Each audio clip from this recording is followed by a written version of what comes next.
Un chef reste un chef, mort ou vif. Je m'appelle Bérénice Cousseau-Foucault et je travaille à La Souterraine. La Souterraine, c'est un objet qui est assez vaste et difficile à décrire. Le but, c'est de créer une archive vivante de la musique francophone underground. Ça passe à la fois par la compilation de musique, on héberge des artistes, ils ne sont pas produits, c'est une vitrine pour eux parce que c'est beaucoup écouté par des pros. Ça passe par l'organisation d'événements, par des coups de pouce promo, en envoyant ça à la presse, etc.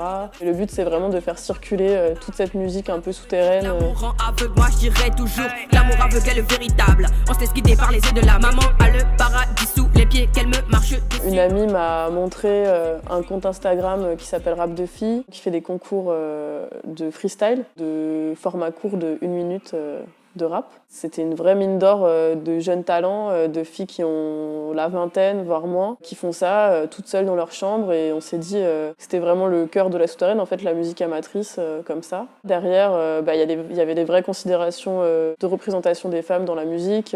On parle d'un créneau très particulier qui sont les filles dans le rap, qui commencent à intéresser, mais pas suffisamment les labels. Ça arrivait un peu comme l'apogée de toutes les réflexions qu'on a eues avant. On a tout écouté, on a choisi celles qu'on préférait. À part le fait qu'elles soient des femmes et qu'elles fassent du rap, elles sont toutes très différentes. Il y a des filles qui sont hyper politisées, sans forcément se revendiquer comme politiques, mais juste leurs textes le sont.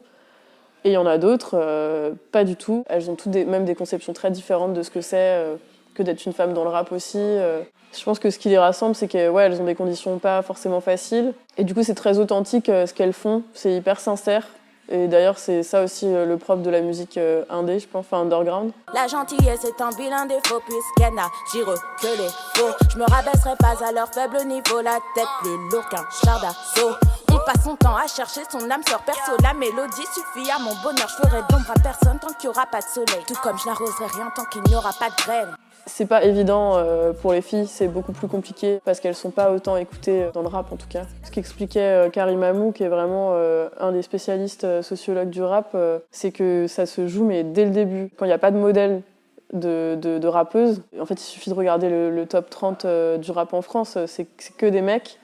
Quand on voit ça, on n'est pas du tout encouragé à le faire. On sent que c'est un milieu très masculin, qui est en plus quand même assez violent envers les femmes. Donc c'est la première barrière que peuvent se mettre peut-être elles-mêmes les filles, que ça soit au plus petit niveau underground que au plus grand niveau dans les labels.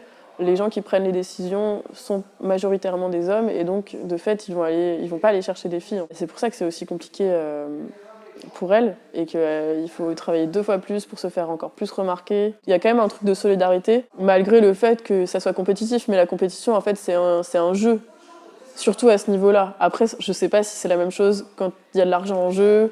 C'est hyper intéressant ce qui se passe là avec ces concours Insta. On reprend une pratique qui est quand même très ancienne, qui est le freestyle, qui à la base se déroulait au niveau local, comme ça existe encore des battles entre des rappeurs, des rappeuses. Sauf que là, ça peut se diffuser à échelle nationale, voire plus, quoi. Et ça va beaucoup plus vite. Les deux niveaux continuent de cohabiter. Il continue d'y avoir des sortes de stars de quartier, parce que ça marche bien dans ton espace jeune.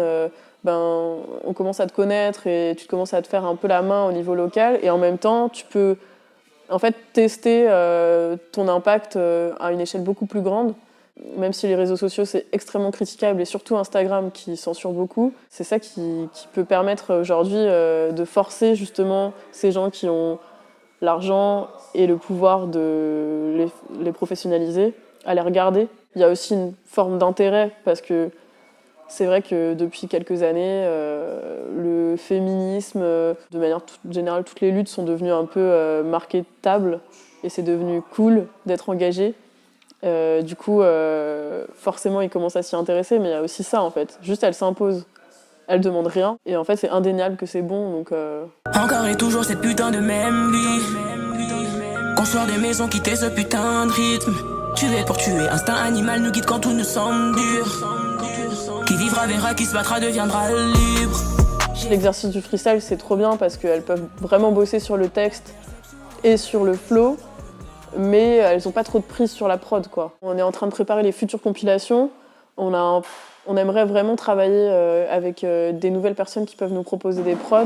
Quiconque est intéressé, homme ou femme, pour nous envoyer même des boucles ou des trucs pas terminés, des loops, tout ça, pour les proposer aux filles et qu'elles puissent commencer à poser dessus. Et ensuite, on travaille tous ensemble à créer des sons. N'hésitons pas, n'est-ce pas? Je n'ai que d'aller faire de la moula, c'est un pour mes soniques et deux pour mes poulas. Mystérieuse, ma vie c'est un polar.